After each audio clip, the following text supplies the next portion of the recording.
right, now let's go over how to set up our chart. So the first thing we're going to have to do is open up the chart that we would like to trade. So mostly we will just be doing Bitcoin, but let's open up the gold chart, which is the XAU-USD, which we can see right here. Now the way to open a chart is there's a little button. Once you hover on the ticker, you'll see it says open the chart. Now let's click that button. There we go. So on the bottom here, we can see all of the different charts that we have open. So right here is Bitcoin.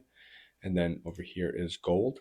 So now once we have the gold chart open, there's certain steps that we'll take to get our chart set up. So the first thing will always be to set up our time frame. So the time frame is found right here at the top. So for example, M1 means 1 minute, M5 means 5 minutes, and then all the way up to H1, which is 1 hour, D1, which is 1 day, etc. So we always want to set it to M5, which is the 5-minute chart.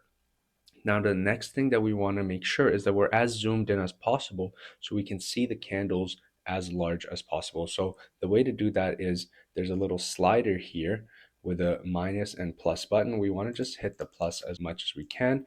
And there we go. So now we are zoomed in. We can see that we're at the latest candle here. So that's how we set up our trading chart.